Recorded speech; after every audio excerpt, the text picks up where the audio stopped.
¿Qué tal? Muy buenas tardes, son las 4:30, arranca nuestra edición de viernes de 8 Magazine. Es nuestra primera semana de temporada otoño-invierno, así que vamos recibiendo, dando la bienvenida a los colaboradores de este programa, a nuevos, enseguida les voy a presentar a uno, y también a los veteranos. Es el caso de nuestro psicólogo de cabecera, Fernando Pérez del Río, que me acompaña ya en el plato de 8 Magazine y con quien vamos a abrir una nueva temporada que esta vez va a tener un carácter monográfico. Después, junto a Fernando, les doy más detalles, pero quédense con solo una cuestión.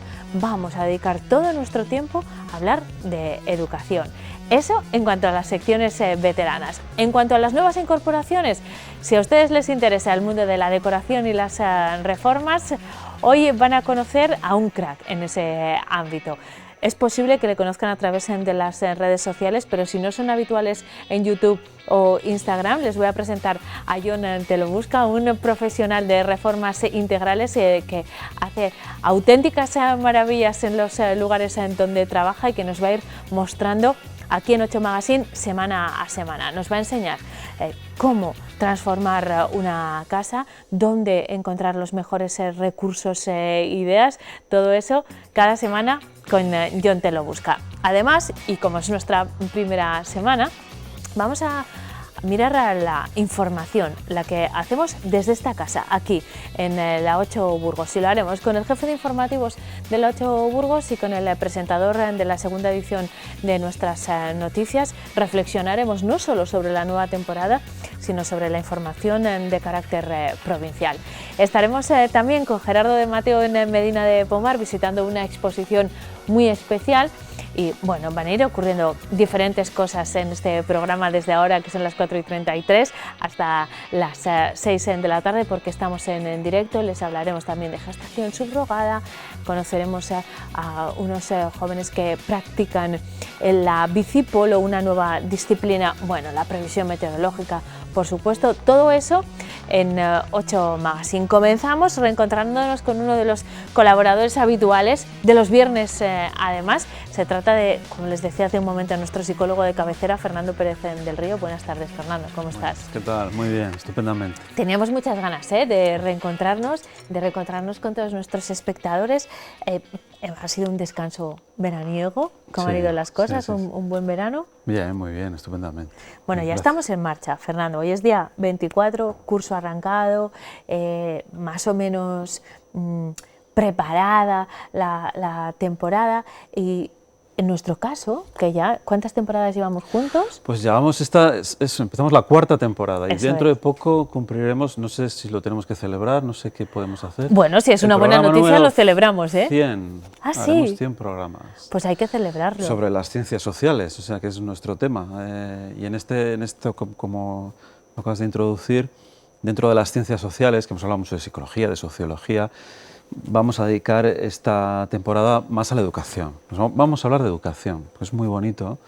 Y yo creo que después de la pandemia mucha gente se quejaba, dice que parecía la niña fea, que no se hablaba más de los bares que de los colegios, te sonarán muchos, claro, de las mascotas, que se podían salir los niños, incluso en esta sección, porque hemos abordado, como decías, diferentes temas, siempre en el marco de las ciencias sociales, de la psicología, de la sociología, pero a menudo tenemos que hablar de temas educativos, sí, porque además tienen un reflejo directo en todos los demás, ¿no? En la sociología es un tema troncal el de la educación que después, a lo largo de la vida, en diferentes etapas, va a tener su reflejo en esas otras áreas. Yo creo que hablar de educación es muy bonito. O sea, cuando más he aprendido de educación es cuando precisamente hace muchos años hablaba con los padres y cada uno aportaba una idea, es decir, el hecho de hablar de educación es tremendamente enriquecedor y por eso vamos a traer muchos invitados, van a venir muchos compañeros de ONGs, de la universidad y simplemente compartir, hablar, no tener miedo, dar opiniones libremente, tranquilamente. Me parece muy enriquecedor. Y como decía, yo creo que en España hace 6, 7 años se empezó a hablar de educación, pero no se hablaba. A mí me llama mucho la atención, ¿no? Es como que hay un tabú, ¿no? Y no sé si recordarás estos vídeos del BBVA que salían en El País. A raíz de ahí empezaron a otra gente y se puso más Sí, de moda. reflexionando sobre... Y después Marina empezó a sacar, que si la escuela de padres, y se empezó a hablar más de educación, pero había como un vacío, no se hablaba mucho y es muy sano hablar de educación y es lo que vamos a hacer. Y sobre todo, Fernando, yo creo que, no sé si se hablaba, pero estamos en un contexto social en el que los modelos que tú y yo hemos aprendido como hijos, por ejemplo, ya no sirven, porque las circunstancias sociales son completamente distintas, así que necesitamos reflexionar y los padres necesitamos profundizar un poco más que los modelos que hemos recibido y que han hecho otras generaciones, y los que no son padres, que también conviven en la misma sociedad, conocer no solo el sistema educativo, sino bueno, cómo estamos educando a los futuros ciudadanos. Es algo que compartimos. No nos dirigimos solo a los padres o a los abuelos, sino a la sociedad en general. Los que ahora son pequeños y a los que estamos educando serán los ciudadanos, los políticos, los jueces, los periodistas y psicólogos del futuro. Y bueno, lo que ocurre ahora tiene mucho que ver con el futuro común. Vamos, lo has introducido muy bien. Yo creo que se justifica más todavía hablar de educación en una sociedad que ha cambiado extraordinariamente. Yo creo que si tuviéramos que los últimos siglos, donde más ha cambiado es estas últimas décadas, ¿no? Ha cambiado todo. O sea, antes los padres tenían muchos hijos, ahora los hijos tienen muchos padres, ¿no? Decía un humorista. Pero bueno, es un poco así, los modelos familiares son diversos. Las nuevas tecnologías lo han cambiado todo, las dinámicas, no viven 3 generaciones en un piso, ha cambiado todo, es decir, que el modelo autoritario de antes casi no existe, ¿no? Ahora, decir, que casi el problema es lo contrario, ¿no? La excesiva condescendencia con los hijos, el protegerles demasiado, que son debates que iremos viendo poco a poco, ¿no? Como pequeños trucos, qué cosas funcionan. Además, quiero decir que después cada uno lo tiene que adaptar estas recomendaciones a su realidad, que yo creo que es algo muy... que cada uno tiene que hacer una traducción a su ámbito, a su familia y cómo lo ve. No es algo rígido, no es algo flexible, y es algo muy bonito. Y todo empieza, Fernando, cuando uno decide tener hijos o no. Yo no sé si hace 50 años alguien se planteaba la cuestión en esos términos. La verdad, lo dudo bastante. Probablemente uno decidía casarse o no, pero lo de tener hijos era casi inherente a vivir en pareja, ¿no? Efectivamente. Muchas mujeres así que pueden tener 50, 60, te lo dicen, que era lo que había que hacer, ¿no? Pero este debate ya no existe hoy, que decir, hoy los problemas son otros, o sea, ya no es ni que sea una obligación, es que aunque quieran no pueden. O sea, ¿te acuerdas cuando presentamos el plan de juventud, que lo diseñamos y se aprobó en Burgos? O sea, las dificultades de los jóvenes son extraordinarias, o sea, se van a vivir a sitios alejados de la ciudad, con sueldos muy pequeños, tienen muchas dificultades y ellos quieren tener hijos. O sea, que no es que yo he oído a veces que es que los jóvenes, que comodones, no, es que la situación es muy complicada para ellos. Y sí, son contextos totalmente diferentes. Otros elementos, yo hace poco preparando esta sesión de hoy, leía que los jóvenes, uno de los motivos por los que no están seguros de tener hijos o no, es el cambio climático. Otra cuestión que una generación anterior a nosotros, por ejemplo, tampoco se planteaba, no estaba entre las variables a la hora de tomar una decisión. Tú has añadido las nuevas tecnologías y luego ocurren circunstancias sobrevenidas como la pandemia, por ejemplo, que de nuevo nos hacen reflexionar sobre el modelo educativo, sobre cómo influirá eso en las generaciones más jóvenes. La verdad es que las dificultades que tienen los jóvenes son extraordinarias. O sea, yo creo que es una heroicidad ser joven y primero tienes que tener algo fijo, tienes que tener una pareja muy estable, un trabajo muy seguro hoy en día, muy poquitos, a no ser que sea funcionario, que tu padre sea la empresa del padre de uno, lo tienes muy complicado. Entonces vas sumando problemáticas, las exigencias de tener un hijo hoy en día son 100 veces más que antes, ¿no? O sea, antes estabas en el pueblo y lo cuidaba la comunidad, ahora toda la presión va a los padres. Cualquiera dice a algún niño, no, de que se lo diga a su padre, ¿no? Ese también es un cambio muy interesante, del grupo al individuo, ya, pero toda la presión va al padre y al final muchos no aguantan esa presión, no la quieren, no... Y de nuevo, ¿no crees que se está transformando otra vez, se está repensando este modelo actual para volver a valores más comunitarios. Claro. Bueno, todas estas cuestiones las vamos a ir desgranando y profundizando, porque ¿de qué tipo de cosas vamos a hablar? De lo que ya hemos abordado en esta charla, Fernando, pero, por ejemplo, vas a contar con diferentes expertos.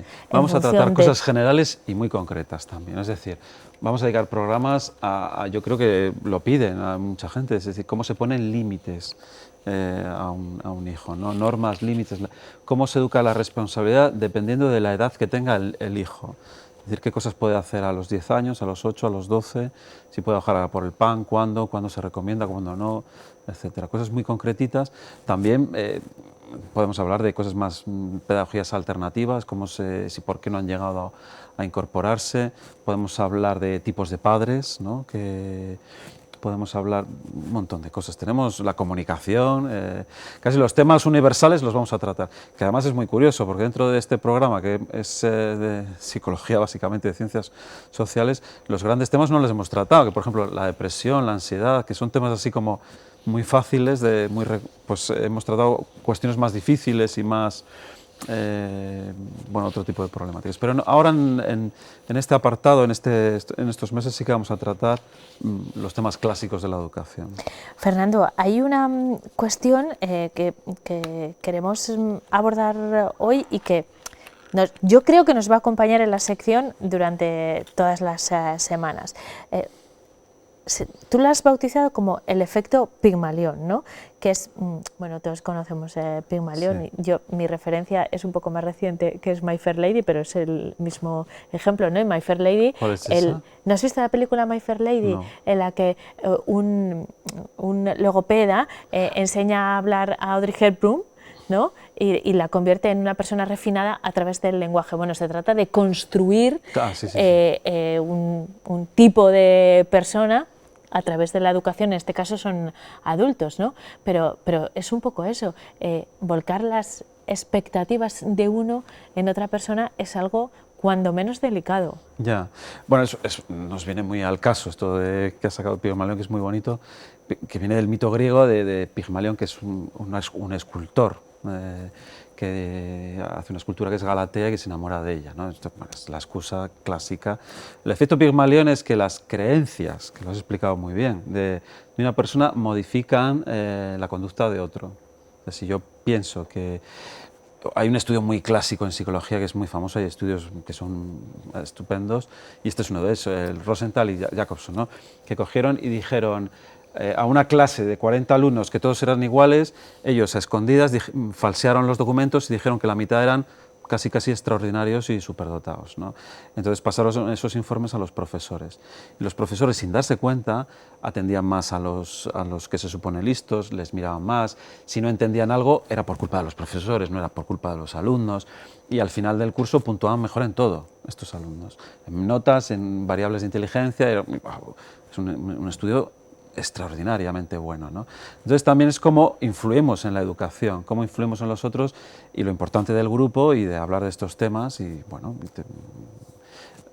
está muy bien este estudio, lo recomiendo. Bueno, nos vamos a dedicar a todo esto semana a semana, y luego, como siempre, Fernando, nos gusta, pegados también a la actualidad, cuando las circunstancias informativas o de la actualidad nos asalten, porque eso es lo que suelen hacer, llegan de improviso, pues intentaremos explicar también desde el punto de vista de las ciencias sociales lo que ocurra. Pasó en pandemia, y ocurrirá más veces con otros temas, ¿no? Claro, y nos pueden escribir pidiendo el tema que quieran y las dudas que quieran los espectadores. Nos vamos a ir viendo semana a semana, todos los viernes. Te iba a decir que el próximo viernes no, pero sí nos vamos a ver, porque vamos a hacer una edición especial de 8 Magazine. Estaremos en directo desde la Plaza Mayor, en el marco de la Feria del Libro, donde, por cierto, Fernando, vas a participar Sí. como autor y además con un libro, lo desgranaremos con más en detalle ese día, pero que es perfecto para nuestro Es tema de Escuela la de temporada, Padres, sí, Escuela sí, de sí. Padres, eso Que es. debido a los virus estos, pues no pudimos ir a la Feria del Libro, o sea que se ha pospuesto un montón de tiempo y bueno, pues llama un poco la atención después de casi 2 años de... Vamos a ir a la Feria del Libro con este libro como novedad y que es el tema de que vamos a hablar estos meses. Y que al final es una guía también, Fernando, sobre Mm. todas estas cuestiones relacionadas con la educación y los modelos parentales y todas esas circunstancias, pero reunidas en formato libro.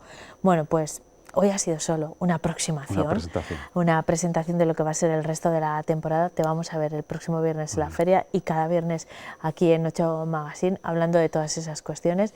Es un placer que sigas formando parte del equipo de 8 Magazine, Gracias. Fernando, y nada, nos vemos la semana que viene. Hablando de padres, de la decisión de ser padres, vamos a acercarles un tema. No nos vamos a centrar en esta ocasión en la fórmula ni en las circunstancias de convertirse en padres, pero tiene mucho que ver con la paternidad. Me refiero a la gestación subrogada.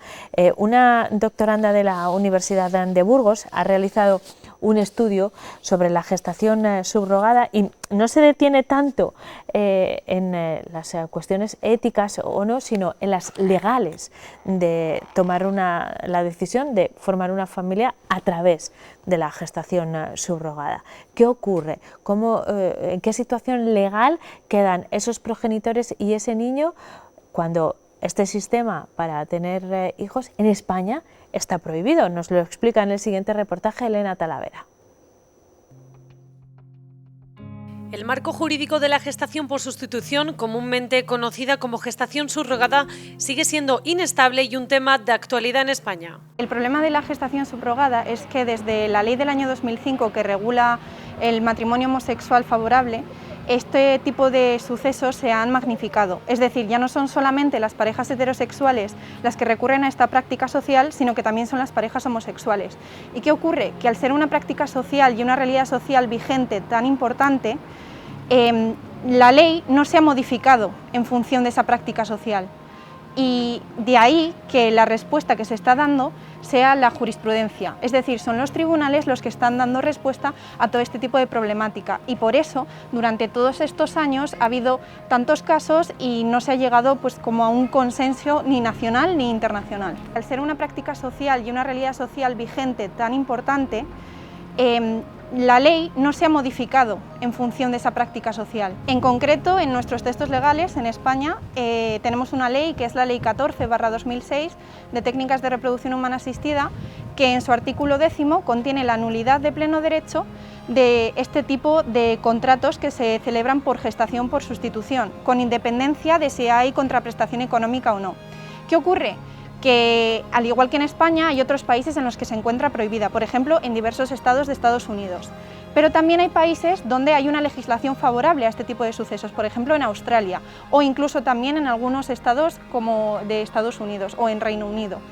Y hay otros países pues, que simplemente o no la regulan ni favorable ni desfavorablemente, no han hecho una legislación per se acerca del suceso. El problema que ocurre es que este tipo de parejas que acuden a estados extranjeros a formalizar este tipo de familias, cuando vuelven al Estado español, muchas veces el Estado español no les reconoce al menor como propiamente su hijo o su hija.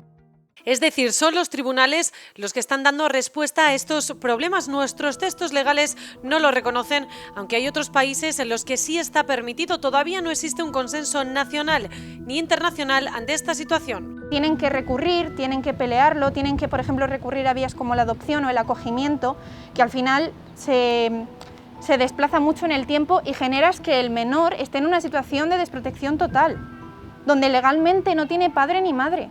Cristina, graduada en Derecho y ADE por la Universidad de Burgos, sostiene que existe un problema claro derivado de esta realidad. ¿Qué ocurre, por ejemplo, con los menores que son nacidos y concebidos en un estado extranjero, por ejemplo en Australia, y luego la pareja comitente española les trae aquí al Estado español para legalizar su filiación. Los tribunales en muchos casos no se ponen de acuerdo. Según Cristina, existe una pasividad clara del Estado español ante este problema. Pues el problema está en que la ley explícitamente no dice nada acerca de ese suceso. Entonces, ¿qué pasa? Que son los tribunales los que están dando esa respuesta y muchas veces los tribunales no se ponen de acuerdo. Por ejemplo, el Tribunal Supremo aquí en España da prioridad, al artículo 10 da prioridad a esa nulidad de ese contrato celebrado por gestación por sustitución, pero el Tribunal Europeo de Derechos Humanos da prioridad al interés jurídico superior de los menores y entonces aboga porque esa filiación sí se reconozca a favor de la pareja comitente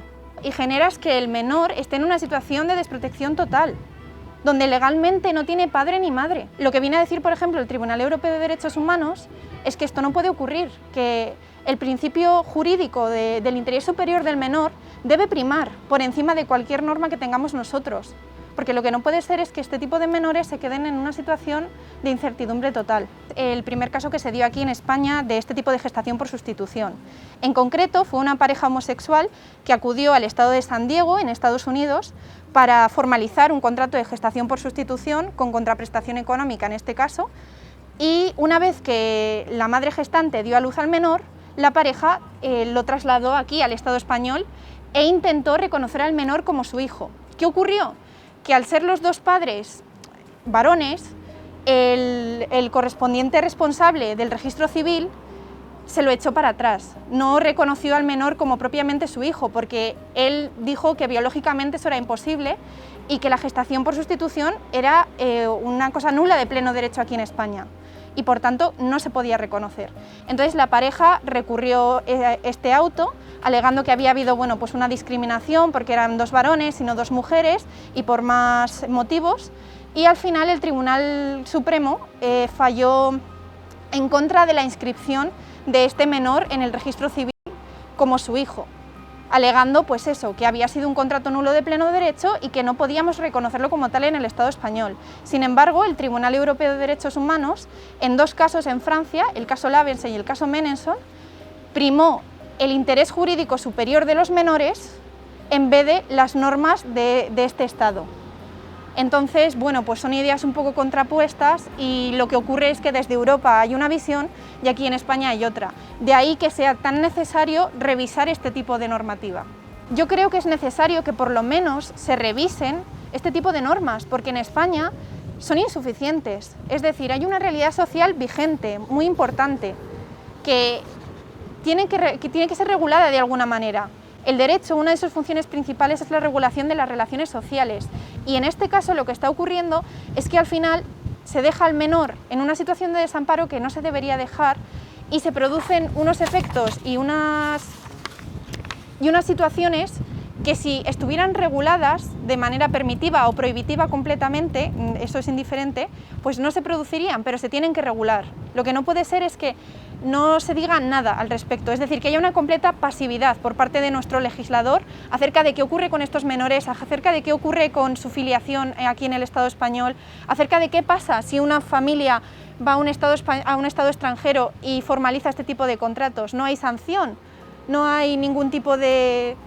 no sé, para mí tendría que decir algo a nivel nacional e internacional, debería haber un consenso. Unos efectos y situaciones que, según está graduada en Derecho, afectan directamente a los menores. Después de este capítulo dedicado a la paternidad, primero en nuestra Escuela de Padres con Fernando Pérez del Río y ahora con este reportaje, pasamos a página. Ya saben que me gusta decirles que esto es un magazine, una revista, cada página la dedicamos a un tema diferente. Abrimos página de movilidad. Esta semana se ha celebrado la Semana Europea de la Movilidad, terminó en la jornada de ayer. Esto conlleva una serie de actividades bien distintas. Les vamos a mostrar la más original de ellas, yo creo. ¿Ustedes saben lo que es el bicipolo? ¿Conocen el deporte del polo? Bueno, pues cambien el caballo por una bicicleta. Eso es lo que nos han mostrado este fin de semana. Un equipo de bicipolo celebraban un torneo el pasado fin de semana en el Parque Entre Ríos, en la barriada de la Higuera. Participaron deportistas de diferentes ciudades. Llegaban desde Barcelona, Zaragoza, Alicante, incluso de Portugal. ¿Qué ocurrió? ¿Cómo se practica? Pues todo eso se lo mostramos en el siguiente reportaje de Noelia Ordóñez. El bicipolo nació en 1891 y fue deporte de exhibición en los Juegos Olímpicos de Londres 1908. Pero muy pocos a día de hoy conocen en qué consiste. Sigue siendo un deporte minoritario y en nuestro país solo unas pocas ciudades tienen equipos. Este fin de semana, en Burgos, se ha desarrollado un torneo.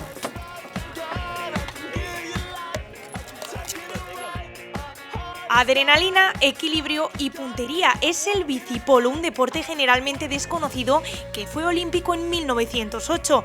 Aquí no van montados a caballo, sino en bicicleta. Partidos de 10 minutos de 3 contra 3.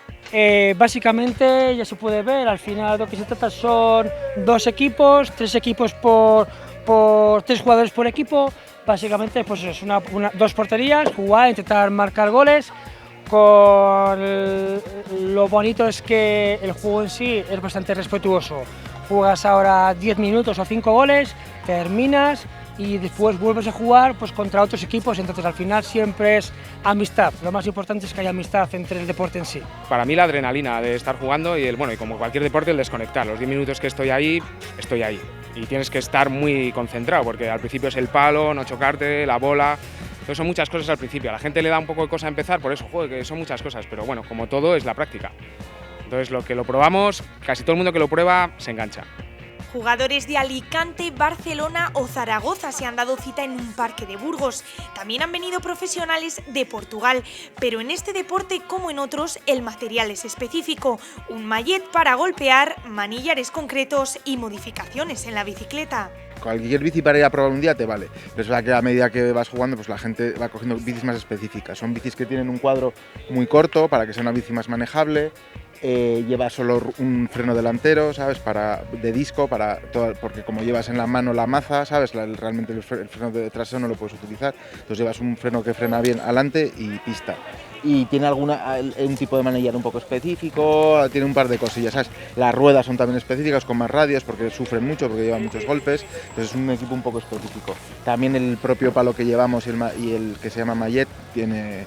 Ahí es complicado encontrar, el problema es que es complicado encontrar este material, porque realmente al ser un deporte minoritario no hay muchas tiendas donde comprarlo y por ejemplo aquí en los torneos se compra material porque hay gente que trae para vender y es un buen sitio para conseguir palos o mallets porque si no a veces es difícil de encontrar. Burgos cuenta con un equipo que durante el año entrena como puede. Hay tantos deportes como tipos de personas y invitamos a que nos ayuden a buscar un espacio para jugar al bicipolo. Buscando sobre todo apoyos económicos hay que pagar la pista, hay que pagar los baños y ha sido todo un reto. Como todo, la primera vez siempre sale un poco más así y aprendes mucho, entonces con ilusión de que este año salga bien y que podamos continuar este evento el resto de años. Vibrante, arriesgado y muy visual, así es el bike polo. En 8 Magazine vamos a hacer nuestra primera parada para la publicidad. A la vuelta estrenamos sección, se lo he dicho al inicio del programa. ¿Les interesa el mundo de la decoración y las reformas? Pues a la vuelta les presento al mejor en ese campo.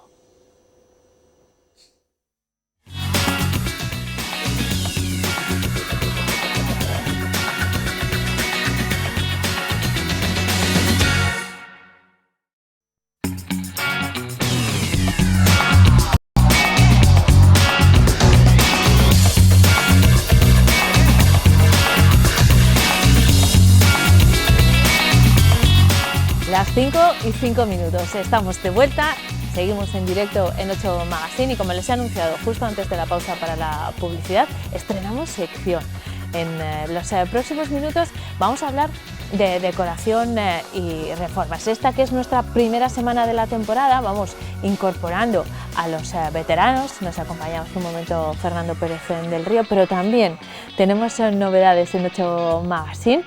Vamos a hablar de decoración y reformas y igual que hacemos en otros ámbitos como el de las ciencias sociales o el de la naturaleza y el medio ambiente, acudimos a los expertos en cada área. Yo creo que nuestro colaborador a partir de hoy pues es si no el mejor, uno de los mejores de su área, y no solo en la provincia de Burgos. Jon Arribas, buenas tardes. ¿Qué tal? Buenas tardes. ¿Cómo estás? Muy bien. Dicen por ahí que eres el crack de las reformas. Bueno. Yo, por lo que he visto, estoy bastante de acuerdo, ¿eh? Bueno, intentamos hacer las cosas bien.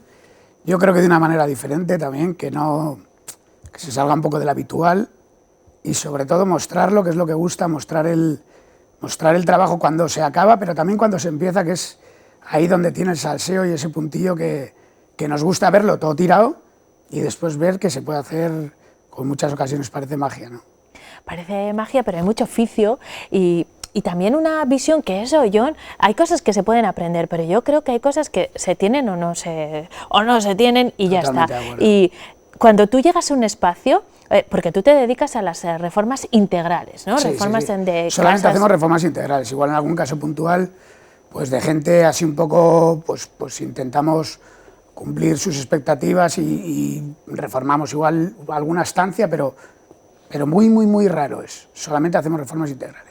Ahora entramos en eso, pero no les he dicho a nuestros espectadores que Jon Arribas es Jon Te Lo Busca, seguramente le conocen, si ustedes están habitualmente en las redes sociales, particularmente en Instagram y en YouTube, pues se habrán encontrado con alguno de los vídeos de Jon y de las imágenes de sus reformas y les habrá llamado la atención. Además, otro de los temas que llama la atención es que tú explicas las reformas que realizas y lo haces de una forma muy directa, Jon. Ese es uno de los motivos por el que estás aquí también. Sí, yo creo que es fundamental el que la gente lo vea, ¿no? El que muchas veces para las personas cuando nos metemos en una reforma es como un suplicio y no queremos y estamos ayer mismo charlando con un amigo me decía, estoy en casa de reformas y tal y no puedo. Pues yo creo que hay que darle una vuelta a todo eso y que sea una vivencia y algo bonito para las dos partes, también para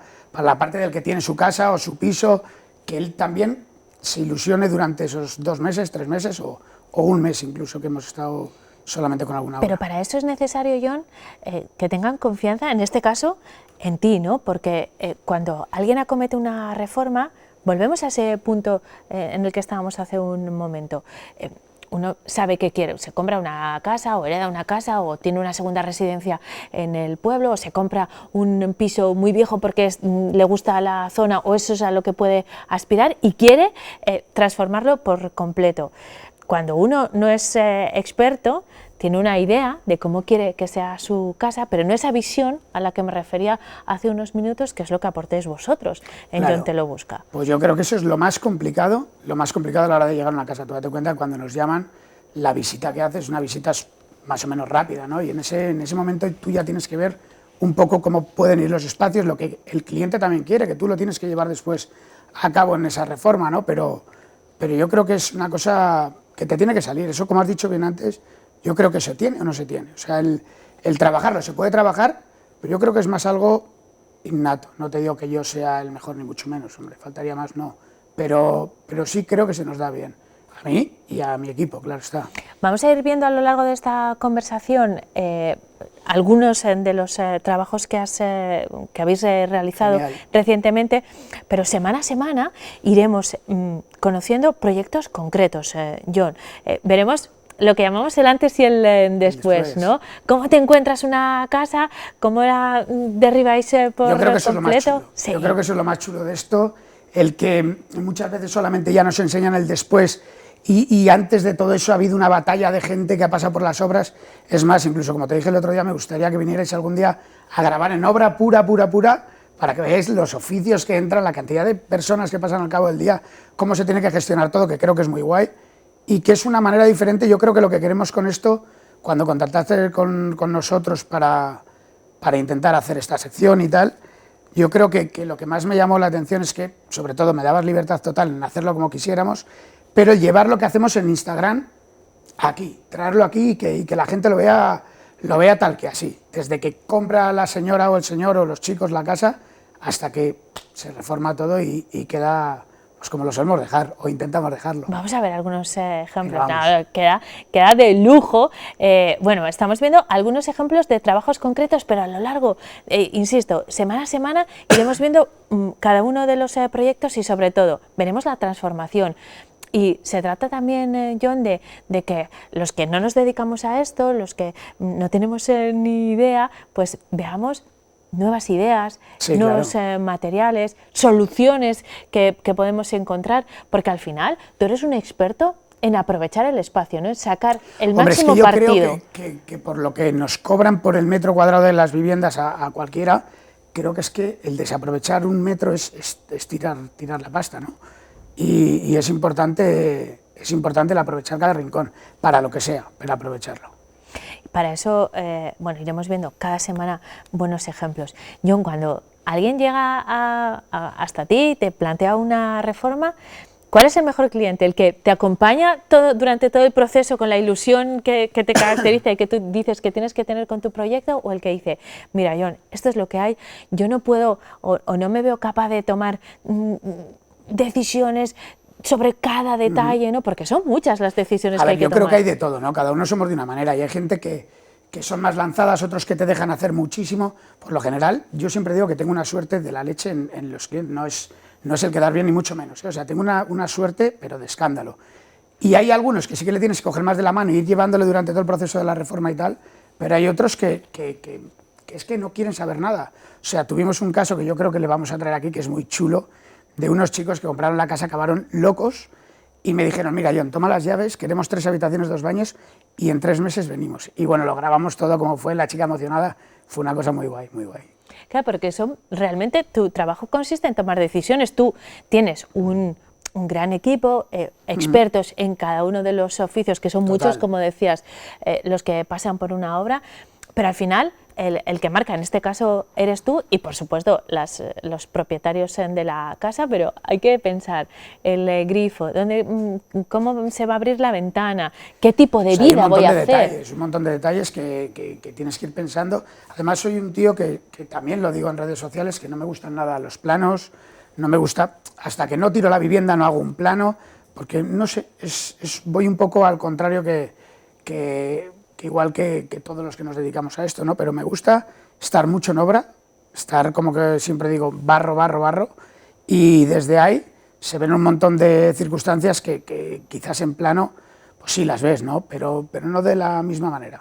Jon, se está transformando mucho el concepto que tenemos de casa, y con casa me refiero a hogar, a forma de vida, ¿no? Yo creo que sí, y además con lo de la pandemia esto fue un punto y aparte, porque todos buscamos, quizás nos hemos dado cuenta de las carencias que teníamos en casa cuando hemos estado tanto tiempo sin poder salir, no obligados, y eso ha sido como un boom en esto de las reformas, en que todos en casa queremos tener, al menos sabes la necesidad y lo que quieres, ¿no? Que es importante. Y sí, ahora hay mucho boom también por el tema de una terraza, un jardín, o incluso vuelve el extrarradio a tener un poco más de auge y tal. Pues bueno, eso va con personalidades, caracteres y tal, pero sí, se está llevando, sí. Y luego está la moda también, porque en este mundo hay tendencias, ¿no?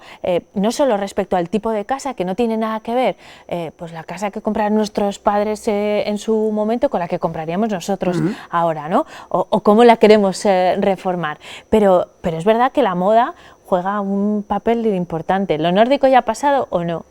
No sé, yo tiro mucho por esas líneas, pero no porque pase o no pase, sino porque tú entras a una casa y ver un poco de madera, un poco blanco, como que me da calidez. Yo creo que esta semana que viene, por ejemplo, entregamos una casa que va mucho en rollo nórdico y mezclado con algunas otras cosas, luego con elementos estructurales que son antiquísimos, que son de la propia vivienda, que junto con eso moderno creo que hace una combinación chulo y yo creo que ya os la enseñaremos un poquitín. Muy bien, bueno, lo veremos aquí, sí. Iremos viendo los diferentes proyectos que realiza Jon Te Lo Busca. Les recomiendo que les sigan en redes para que se vayan haciendo una idea de cómo va a ser esta sección, que nos va a acompañar cada viernes, menos la semana que viene, porque porque vamos a estar en la Feria del Libro y le hemos trastocado un poco la agenda a Jon, así que nos vamos a ver el jueves, ¿te parece? El jueves, perfecto. Estupendo. Pues mil gracias, Jon, por acompañarme esta tarde, pero sobre todo por acompañarme en esta aventura desde el primer momento. Sí, será bonito. Haberme dicho que sí, seguro que Será vamos chulísimo. a disfrutar. Nos vemos el jueves, ¿de acuerdo? Gracias a vosotros. Nos vamos a ocupar ahora de la previsión meteorológica, después hablamos de información. Clínicas Berlín les ofrece el tiempo.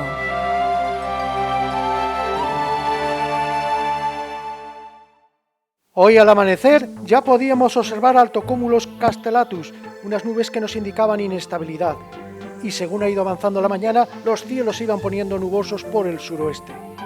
Todo esto se reflejaba muy bien en la imagen del satélite, a la que adjuntamos hoy el radar, donde vemos cómo la banda nubosa con lluvias empezaba a entrar y afectar al sur-suroeste de nuestra provincia esta mañana. Y en la situación prevista para mañana seguiremos con bajas presiones, aunque el frente que nos va a afectar hoy, que va a dejar lluvias abundantes, se irá alejando poco a poco. Mañana jornada lluviosa, sobre todo por la tarde y principalmente en el oeste de la provincia. Además bajarán las temperaturas y el domingo ya sí se van las bajas presiones, se estabiliza el tiempo, aunque un nuevo frente se va acercando al oeste-noroeste de Galicia. El domingo por la tarde cielos despejados como vemos y además subirán un poco las temperaturas diurnas. Concretando ya para nuestra provincia para este primer fin de semana del otoño y en concreto para mañana sábado, donde en el norte habrá nubosidad variable con algunas lloviznas, chubascos que persistirán sobre todo por la mañana a primeras horas, remitiendo luego a mediodía. Por el este, condado de Treviño, zona de la Bureba, también nuboso, algunos chubascos a primeras horas de la mañana, remitiendo sin embargo a mediodía, aunque luego por la tarde pueden volver a reproducirse, pero ya débiles. Temperaturas sobre 20-21 grados las máximas, mínimas entre 11 y 12, con viento del nordeste. Por el centro y sobre todo en el oeste, ojo, aquí es donde se concentrará la mayor inestabilidad. En el oeste incluso por la tarde pueden formarse chubascos fuertes o chaparrones acompañados de tormentas. Las temperaturas, debido a que va a entrar viento del nordeste, bajan con respecto a hoy. Se quedan las máximas en 20-21 grados, mínimas entre 9 y 11. Y por el sur estará también nuboso, más hacia el suroeste que hacia el sureste, pero con baja probabilidad de lluvia. Temperaturas máximas rondando los 21-22 grados, mínimas de 10. Y en la sierra sí estará nuboso, sobre todo por la mañana, con lluvias y algún chubasco por la tarde, máximas de 21 grados. Mañana en Burgos capital también tendremos inestabilidad, cielos nubosos, con algunas lloviznas por la mañana y luego chubascos débiles por la tarde. Bajan las temperaturas. El domingo cesarán las lluvias, se irán las nubes, incluso subirán algo las temperaturas y la próxima semana parece que en su inicio seguiremos con temperaturas suaves.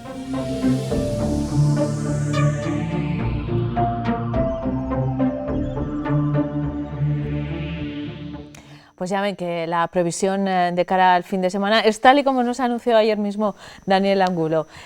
Bueno, vamos a disfrutar también del otoño.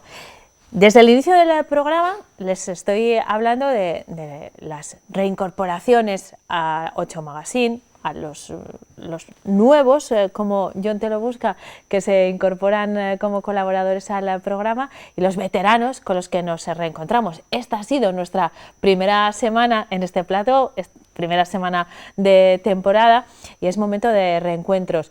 Pero lo cierto es que 8 Magazine no ha parado, ha tenido su versión de verano. Los que nunca paran, aunque vayamos a hablar de nueva temporada, son los servicios informativos de esta casa, de la 8 Burgos, aunque se toman unas vacaciones cada uno de los redactores, los servicios informativos no se detienen nunca. Eso es algo que saben muy bien mis siguientes invitados. Me acompaña el presentador de Noticias 8 Segunda Edición, Rafa Rioja. ¿Qué tal? Buenas tardes, Rafa. Muy bien, buenas tardes, Neca, y a todo el mundo. Y el jefe de informativos de esta casa, Ismael del Álamo. ¿Qué tal? Buenas tardes. Muy buenas tardes, Neca. Los informativos no paran, la actualidad tampoco, pero bueno, vacaciones sí hemos tenido, Rafa. Sí, ¿Qué tal han sido las tuyas? Estupendas, la verdad. Sí. Porque como el año pasado nos quedamos sin ellas, es decir, las tuvimos, pero en Burgos, porque creo que es lo que tocaba, y yo creo que este verano algunos nos hemos desquitado por este y por el anterior. La verdad que fantásticamente bien. Hacía falta desconectar después de este año y medio tan revuelto, aunque nosotros hemos tenido la suerte durante toda la pandemia de poder ir a trabajar, ¿no? Que eso es un alivio, ¿no? Quedarse en casa tanto tiempo, pues hay mucha gente que no lo ha tolerado ni lo ha pasado bien. Pero bien, la verdad es que como con muchas pilas para afrontar esta nueva temporada. Es que te dura todavía la vuelta de vacaciones en el aspecto, por eso te preguntaba, Rafa todavía está moreno, lleva un mes trabajando ya prácticamente, pero Ismael, el sol de Andalucía, que es así. Claro. Es y el de Burgos, que también te mantiene. En el campo de Burgos. Hombre, ese es el que te mantiene el moreno, el de Andalucía se pasa en un pispás. Sí, es cierto, sí. Ismael, tú has tenido vacaciones también, pero las noticias no, eso es algo en lo que quiero centrarme en esta conversación porque la actualidad no para. Nosotros arrancamos una nueva temporada, pero los servicios informativos se han reducido en el verano, pero las noticias en absoluto. Eso es, hay que hacer siempre encaje de bolillos durante el verano con los redactores para que la fuerza de la 8 Burgos, que es mucho, sobre todo en el plano informativo, pues no se vea mermada. Por eso hay que estar viendo cuándo se van unos y cuándo se van otros para mantener esa tensión informativa, que en verano es de otro calado generalmente, y sobre todo este verano sí que han sido las primeras veces, o durante la pandemia, no iba a decir pospandemia, pero no aún pospandemia, que hemos podido celebrar algunas cosas y que hemos podido recobrar algunos eventos que se venían celebrando históricamente en todos los veranos burgaleses y que el año pasado prescindimos de ellos por razones obvias y este año con unas limitaciones u otras se han podido celebrar de alguna manera al menos. Hablabas de la pandemia, perdona Rafa, es que quería preguntaros, ¿cuánto peso ha perdido en la escaleta de los informativos de cada una de las ediciones la pandemia? Que seguimos en esas mismas, no las mismas circunstancias, pero sí bajo la pandemia, pero hace, no sé, 6 meses, por ejemplo, en la escaleta, que nuestros espectadores seguramente saben lo que es, pero bueno, es al final el guión, ¿no? El esquema que sigue un informativo se ha transformado respecto a la pandemia y yo creo que eso es una buena noticia. ¿Ha bajado el tono? Yo recuerdo que en el fin de la temporada anterior, todavía a finales de junio, estábamos en un 70-30. 70 información relacionada con la COVID y 30 el resto de asuntos, ¿no? Ahora sí que es verdad que a raíz de la incidencia acumulada que ha bajado tanto, a raíz de la eliminación de las restricciones, a raíz de esa vuelta a lo más cercano a la antigua normalidad, ¿no? Sí que es verdad que estamos en escaleta bajando muchísimo el contenido anti-COVID. Yo creo que quitando alguna información relacionada con alguna sobre patología o los datos diarios que publica la Junta de Castilla y León, ya no estamos centrándonos tanto en eso, afortunadamente. Y además se nota porque la misma actualidad genera otro tipo de contenidos, que de eso nosotros nos beneficiamos, lógicamente. Hombre, lo cierto es que ahora que la COVID es transversal y ahora estamos hablando mucho del impacto económico, de cómo ha cambiado la sociedad, incluso en modelos de consumo y la actualidad va no directamente de la COVID, pero sí de todos los efectos que hemos registrado y que seguiremos viendo cómo evolucionan a lo largo de los próximos meses, porque por desgracia, aunque la incidencia acumulada, y hoy hemos bajado ya a nivel bajo, estando por debajo de los 50 por cada 100.000 habitantes, pues el impacto en las empresas, el impacto en nuestra vida social ha sido mucho e incluso nos ha cambiado. Has tenido antes a Fernando hablando de... Bueno, realmente no he visto exactamente de qué habéis hablado, pero con Fernando él sabe muy bien cómo nos ha cambiado la cabeza a casi toda la sociedad. Claro, yo quiero agradecerle a Fernando especialmente que nos acompañe esta temporada porque tiene más trabajo que nunca, claro, y es consecuencia de es que la todo pospandemia eso. Es lo que va a tener, ¿no? Los efectos que ha tenido sobre todo en la salud mental de muchísimas personas. Oye, ¿podemos hablar de novedades? Yo es que empezaba la temporada de otoño-invierno en 8 Magazine diciéndoles a nuestros espectadores que habrá novedades, pero las que genere la actualidad, la sociedad burgalesa, pero que a mí me gusta mucho que podamos continuar, ¿no? y que mantengamos pues los colaboradores porque intentamos que sean los mejores. Así que hablar solo de novedades cuando arranca una temporada no me gusta. En vuestro caso, concretamente en la segunda edición de nuestros servicios informativos, Rafa, novedades pues las que genere la actualidad, pero el formato sí va evolucionando, pero la esencia es más o menos la misma. La estructura es la misma. 11:30 de la noche comenzamos el informativo con una mesa de actualidad, con diferentes colaboradores, momento de análisis, de opinión, reflexión, y luego después a las 12 menos 5 ya vamos con el informativo puro y duro. Y sí, efectivamente, las novedades en nuestro caso, al margen de la actualidad, las marcan las personas que nos acompañan y que tienen la gentileza y la amabilidad de darnos un poco de su tiempo, ¿no?, a esas horas de la noche.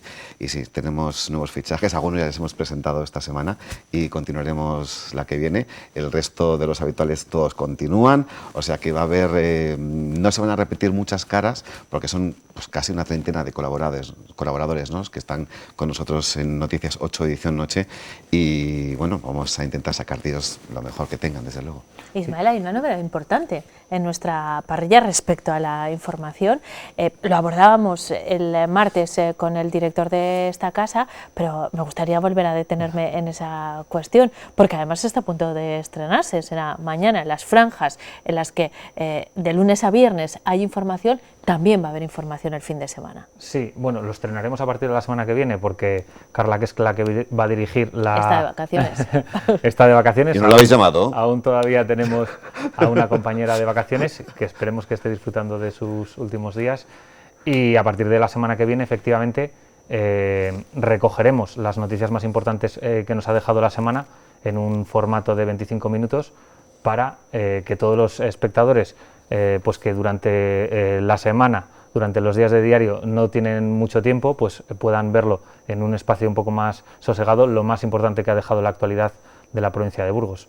También ocurrirá con el magazine, con lo más importante y lo más destacado que deje la semana, también se recogerá durante el fin de semana, y eso es una apuesta también por mantenernos conectados durante el fin de semana con los espectadores, con la programación del programa de entrevistas, en este caso que dirige el director Israel, ese cara a cara que pasa también a fines de semana, y del que me encargo yo, de Zoom Burgos, de reportajes, que también pasa a fines de semana para tener novedades durante la parrilla del fin de semana. Y a nivel estético también las novedades de decorados, de nuevos fondos, porque en el caso del informativo nosotros ya comenzamos en la mitad de la temporada pasada a hacerlo de forma diferente, para diferenciar lo que era la mesa de actualidad de la parte informativa, y este año vamos a dar un pasito más, o sea que vamos a intentar hacerlo todo un poquito más grande dentro de nuestra humildad, ¿no? Bueno, dentro de nuestra humildad, pero incorporando mucha tecnología, sí. Y con grandes profesionales que nos rodean en el departamento técnico, que nos ayudan a que todo parezca más grande, bueno, más a ti te ayudan, a mí me gritan. Y mejor. Ah, sí, pues igual es porque no les tratas bien. Igual hay que darles mucho cariño porque también. hay muchas ideas. Oye, yo quería centrarme también en algo que hemos debatido muchas veces, por ejemplo, con Fernando.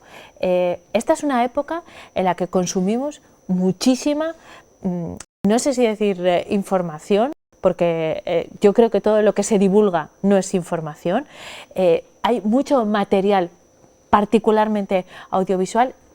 Nosotros, al final, nuestro ámbito es provincial, en algunos casos regional, pero es fácil acotar y distinguir lo que es información de lo que no, lo que está intoxicado de lo que no, las famosas fake news, que también, yo recuerdo unas cuantas en pandemia que tuvimos que torear.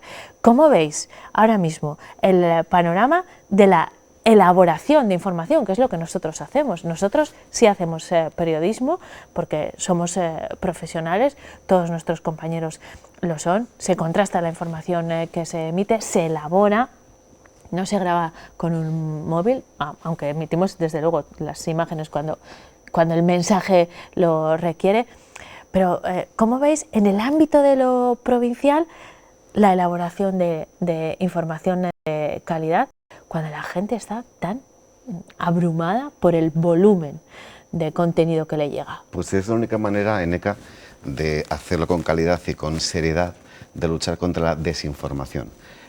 Porque las redes sociales, señores y señores, no son periódicos, no son radios, no son televisiones. Las redes sociales pueden hacer saltar una noticia que no es cierta, y ocurre todos los días, y eso es imparable. Durante 24 o 48 horas, por mucho que te empeñes en desmentir, esa noticia sigue estando ahí en el top, lo más leído, lo más visto y lo más comentado, ¿no? Entonces yo siempre digo que a la gente que no se fíe de esas cadenas de WhatsApp, que en algunos casos está bien, pero que en muchísimos contienen informaciones erróneas. Nuestro deber es, evidentemente, cuando pasa algo, contrastarlo, contarlo. aquí el error, no estás de acuerdo conmigo, Ismael, es intentar contarlo los primeros, ¿no? Que parece como que esa es nuestra ilusión, lo que nos gusta, y creo que en el fondo es un error. Es decir, ¿qué más da contarlo el primero que el segundo? Un día seré yo el primero, otro día tú y al revés, ¿no? Pero lo importante es contarlo bien, estar seguros de lo que estás contando para luego no desdecirse, que es lo que suele ocurrir. Ismael. Sí, yo que además en mi etapa en televisión venía del digital y donde ahí sí que parece que lo primero prima, me he dado cuenta que en televisión lo que tenemos que hacer es tratar de acercar las noticias lo más posible al espectador y darles un tono de reflexión de cuál es el impacto real de la noticia, más allá de quedarnos en el titular, que es muchas veces lo que se comparte, lo que se viraliza y lo que suele venir impregnado a veces de errores precisamente por esa rapidez. Yo en cuanto a las fake news o esas noticias falsas que se divulgan, diría que al final el periodismo, tanto el que se hace en el medio que sea, siempre recurre a fuentes oficiales y a fuentes contrastadas para tratar de dar una versión real de lo que está ocurriendo. Como hay ahora mismo muchas plataformas digitales, las redes sociales y muchas otras, incluso de formas de creación de contenido, donde cualquiera ya puede tener ese canal para hablar, generalmente se suelen cometer errores y la gente pues puede tener una visión de la realidad a través de influencers, a través de personas que no contrastan la información y que dan simplemente su realidad, que no es la adecuada. Pero sí que es cierto que, si me permites, Neca lo estaba orientando a nivel provincial, ¿no? Yo creo que ahí nosotros no tenemos ese problema, ¿no?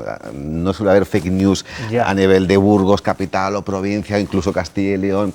Son contenidos a nivel nacional y muy en concreto, pues bien políticos o sociales, pero en lo que es a nivel provincial yo creo que no tenemos ese problema de momento. Bueno, los hemos tenido, pero los hemos capeado. Una cuestión muy rápida. Vamos a hacer un poco de arcanos. Yo no sé si es difícil, pero al final la agenda informativa pues tiene unos ciclos y estamos en la mitad más o menos, suelen estar marcados por las elecciones, pero hay algunos temas transversales que yo creo que nos están acompañando en esta provincia en concreto y en esta comunidad y que van a ser muy protagonistas los próximos meses. Por ejemplo, el desarrollo rural y la lucha contra la despoblación, la sanidad. ¿Cuáles pones tú en tu agenda de la temporada? Que luego seguro que habrá otros que nos sorprendan, ¿eh? Sin duda alguna ahora mismo, y lo que nos va a ocupar durante los próximos meses o semanas, va a ser la sanidad en el mundo rural. Básicamente porque en la Junta de Castilla y León el líder de la oposición, burgalés, Luis Tudanca, líder de los socialistas, se echó un órdago, ¿no? A través de una PNL, una proposición no de ley en las Cortes Regionales, para tumbar el actual proyecto que presentaba el gobierno de coalición de la Junta, pero comandado por Ciudadanos, ¿no? Luis Tudanca no se pensaba que el presidente Mañueco, el PP, iba a apoyar esa PNL, y es lo que ha ocurrido, ¿no? Entonces ahora tenemos un frente abierto muy extraño, ¿no?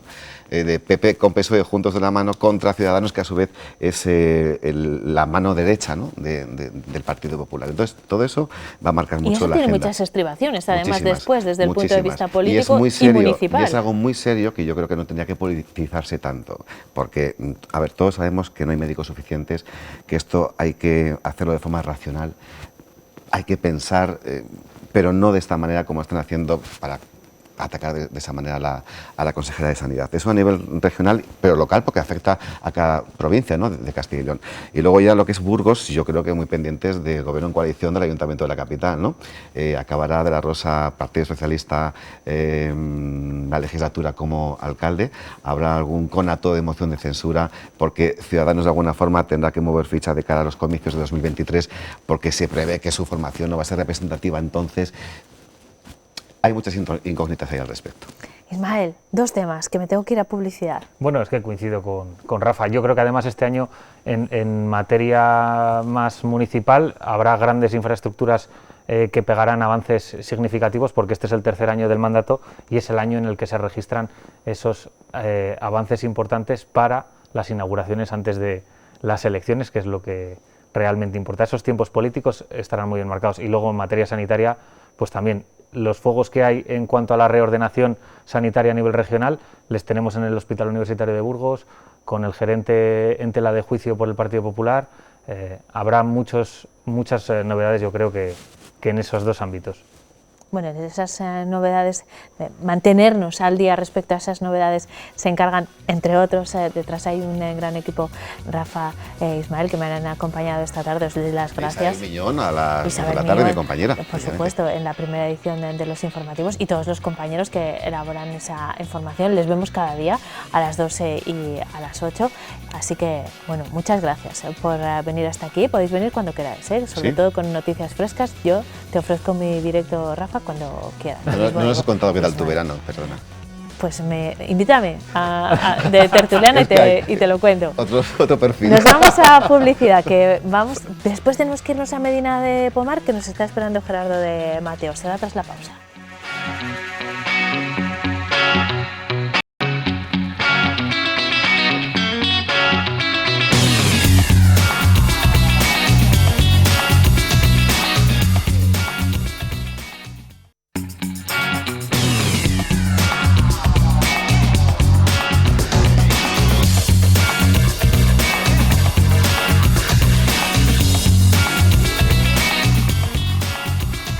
Estamos de vuelta en 8 Magazine, nos vamos hasta Medina de Pomar para disfrutar de una cita cultural, concretamente una exposición pictórica que vive sus últimos días de muestra. Cerrará el próximo día 29, así que pueden aprovechar el fin de semana para visitarla. Se encuentra en el Museo Histórico de las Merindades. Es una exposición comisariada por Abdul Kader y ha reunido un número importantísimo de artistas, técnicas y temáticas. Nos lo cuenta Gerardo de Mateo.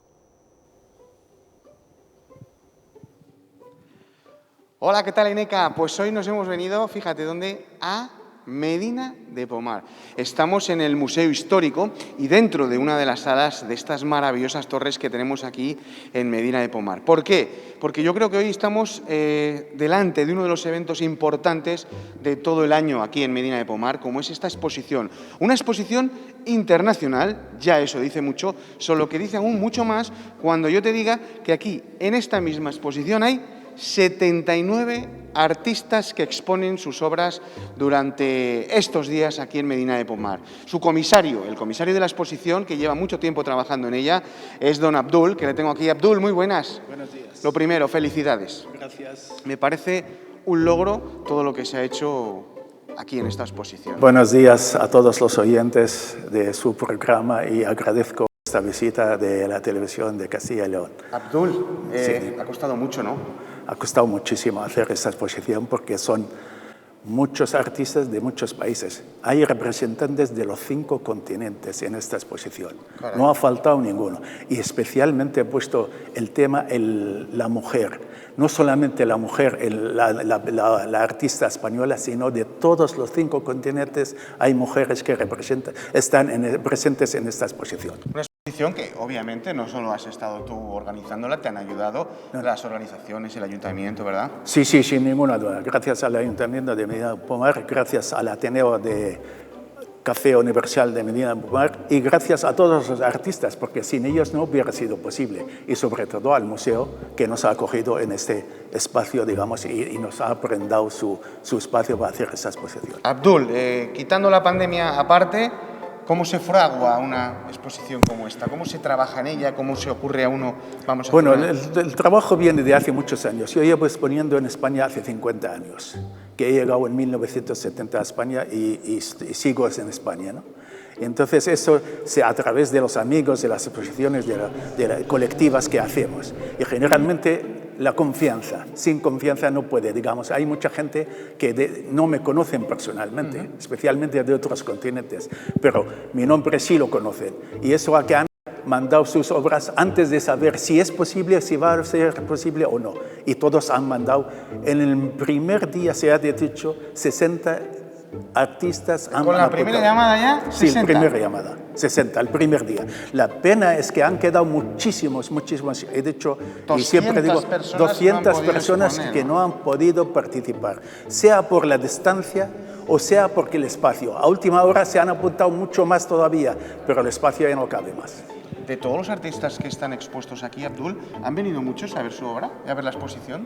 Hombre, no los de Australia, ¿no? De África, ¿no? Pero... no, a todos los que han venido de Sevilla, de Málaga, de Granada, de Madrid, han venido gente de mucha distancia aquí en España, ¿no? Está siendo un éxito esta exposición. Pues creo que sí, porque es que esta exposición representa las diferentes edades, todos los movimientos pictóricos, hablo desde el clásico hasta el más moderno. Tenemos todo, claro. Y esto también ha sido elegido según para que estén todos representados. También todas las edades. Hay pintores con 20 años y hay de 76, 80 hasta 93. Ahí arriba hay uno 93 digamos, años que tiene. En esta exposición hay 45 mujeres y 34 hombres. También haciendo un homenaje a la mujer, el año de la mujer. Por eso se ha tenido en cuenta más, digamos, y también porque la mujer ha sido olvidada durante muchos siglos. Por supuesto. Por la arte. Y aún hoy en muchos países está... Y aún hoy. ¿Tú qué te voy a contar así de eso? Aún hoy. Pues espera un poquito que ahora voy a hablar contigo de eso, porque tengo aquí también a otro de los artistas que vive aquí en Medina de Pomar, que además está viendo ahora la exposición.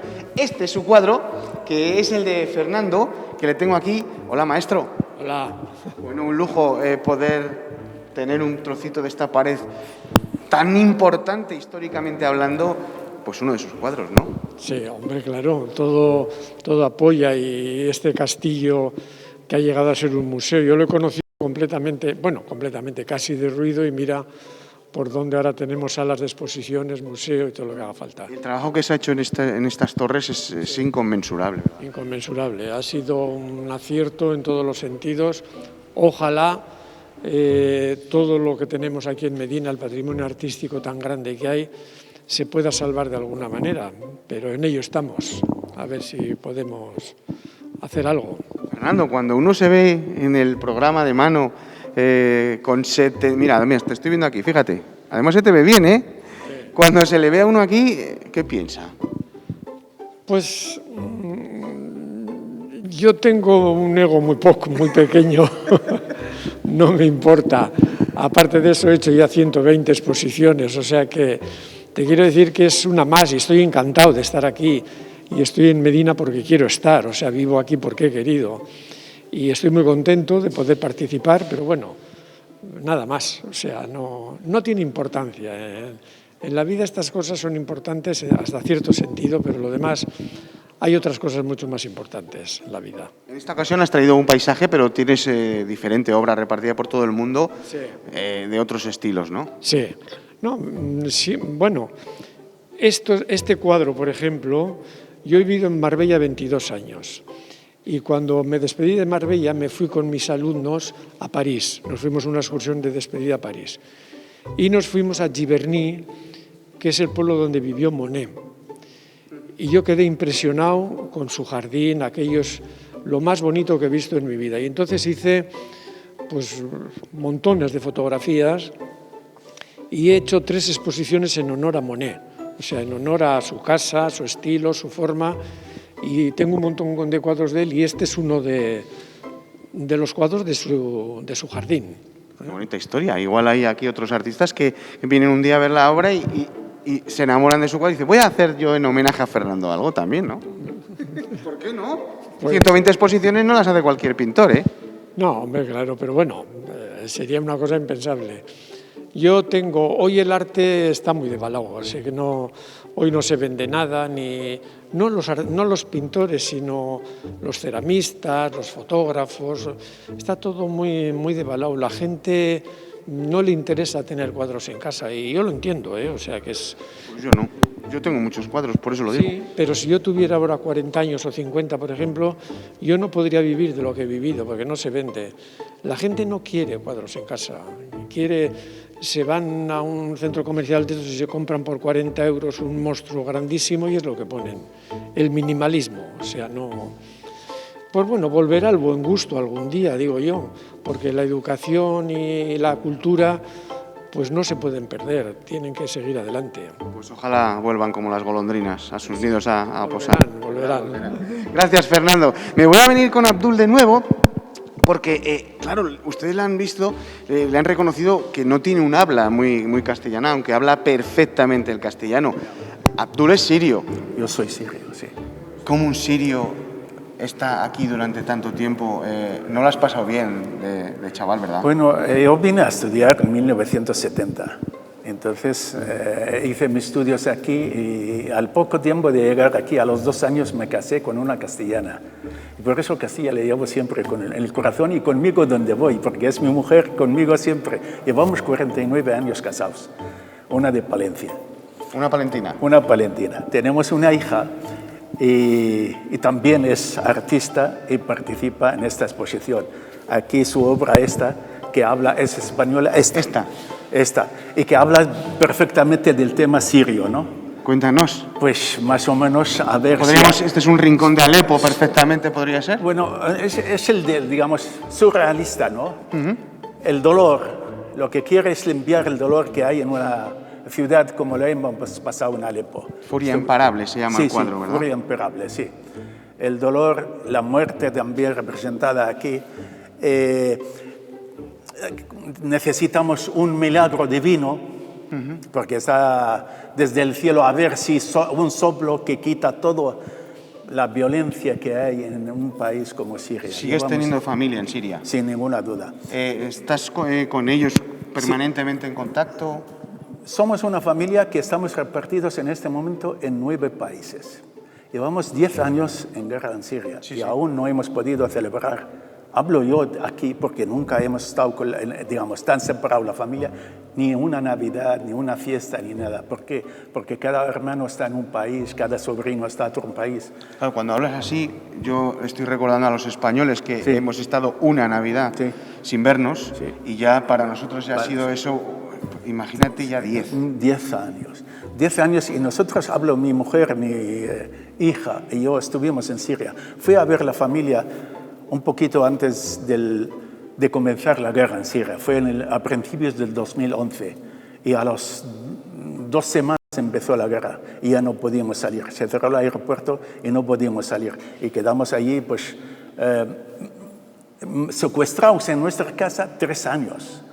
Digamos, no podíamos salir, caímos entre 2 bandos, ¿no? Uno y otro, y entonces nosotros, si salimos de aquí nos desesperaban y si salíamos hacia ahí nos desesperaban.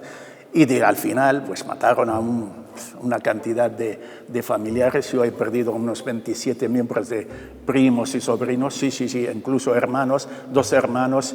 Mi madre falleció el último día y tuve que sacar a mi hermano para enterrarlo y entonces me secuestró el Daesh. Y eso fue lo más terrible, digamos, estar secuestrado, estar con las metralletas. Cuando a uno le secuestra el Daesh en esa ocasión, ¿tú ya sabías lo que hacía Daesh? Sí. ¿O no lo sabías? Yo totalmente sabía, porque yo, digamos, desde que empezó la guerra yo sabía todos los movimientos, estaba entre los 2 bandos, entre los 2 fuegos, y sabía, digamos, los 3 años iba viendo yo con mi familia todo lo que pasaba alrededor. Y sigo diciendo que la guerra de Siria no es guerra religiosa, ni por la religión ni por nada, simplemente es por el poder. Poder y política. Política y venta de armas. Es verdad. Abdul, tú estabas esperando un día un disparo. Sí. Y dices, que sea cuanto antes, o tienes, en esos momentos tan duros, tienes una esperanza siempre, una luz, como esta esperanza de tu hija. Siempre había una esperanza, porque tenía 2 nietas que eran pequeñas, tenían 6 y 8 años, y entonces no podía perder nunca la esperanza. Además, hacía todo lo posible para que ellas no se sienten en este sitio. Hablo en sentimiento y lo mismo en vida. Digamos, mi hija nunca le ha dejado de que tomen sus clases en casa, el castellano, digamos, la escuela, como si fuera una profesora de escuela. ¿Por qué? Porque no se sienten que hay dolor, aunque el dolor nosotros lo traemos dentro. Y ya para terminar, Abdul, ¿sabes por qué te secuestró el Daesh? Secuestró el Daesh porque tuve que llevar a mi hermano muerto a enterrar. Y a un niño de 9 años, que es el hijo de mi hermano, que estaba hecho pedazos. ¿Y por eso? Pero no, ellos, bueno, lógicamente llevaban muchos meses detrás nuestro para que dejamos nuestra casa, para que dejamos nuestras propiedades y para que ellos se sienten que han ganado un sitio más. Yo no estaba que ni con la uno ni con otro, pero lógicamente con el Daesh nunca estaré. Nunca. Pues, Abdul, creo que has hecho una maravilla de exposición, un homenaje a toda esta gente, ¿no?, que lo pasa mal y que siempre hay una puerta abierta, ¿verdad? Sí, el arte une. El arte es el idioma que lo entiende todo el mundo, en todas partes. Y también se entiende la alegría y el dolor. No hace falta mucho de hablar de ellos, ya se entiende. Y cómo no, artistas hay de este momento, también artistas que viven en Alepo todavía. Y otros son inmigrantes. Y hay artistas de otras partes también son inmigrantes. El arte, para mí, el arte que llevo desde nacimiento, digamos, soy artista desde el 64, empecé a hacer la primera exposición hasta hoy. No es la primera exposición colectiva que hago a nivel internacional. Antes las hacía en Madrid. Pero hace 4 años que llevo residiendo en Medina de Pomar, pues he hecho varias en la zona de las merindades. Y deseo, sobre todo, que conozcan la belleza que hay en Castilla. No solamente hay campos, hay mucho más que campos. Hay monumentos, hay historia, hay belleza. Belleza de Burgos, sin ir más lejos, que es maravilloso. Y deseo que lo conozcan todo el mundo. Y esto fue durante 8 meses, hablando con todos los pintores del mundo, con todos los artistas que hay en todos los continentes, dónde está Medina, dónde están las merindades, para que lo conozcan y sepan, y si algún día vienen, que le visiten. Pues hoy lo hemos visto. Abdul, muchísimas gracias. ¿Cómo se dice gracias? Ahora no me sale. Shukran. Shukran. Muchísimas gracias y que sea un éxito esta exposición, que ya lo está siendo, y que agradezco. Volvamos a ver otro año en la segunda parte. Un poquito quiero que deseo.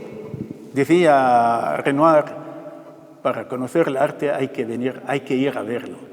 Y yo invito a todos los oyentes que vengan a ver esta exposición. Hecho. El arte se conoce a través de verlo. Pues nada, ya lo han visto durante también este reportaje. Que nos vamos, que esto ha sido todo y que pueden seguir viniendo durante todo el mes. 3 salas como esta, ¿eh? O sea que fíjate, que en ECA, ya sabéis, tenéis un paseo aquí a Medina de Pomar. Gracias, Gerardo. Volvemos a encontrarnos la próxima semana. Esta exposición pueden visitarla hasta el día 29 en el Museo Histórico de las Merindades, donde volveremos muy pronto. En 8 Magazine tenemos que despedirnos por esta semana, nuestra primera semana en el plató de temporada, conociendo nuevos colaboradores, reincorporando a los veteranos y sobre todo con todos ustedes al otro lado es mucho mejor. Edición especial 8 Magazine, mañana a las 4:30 aquí en la 8 y arrancamos semana el martes a las 4:30 en directo. Les esperamos. Hasta entonces.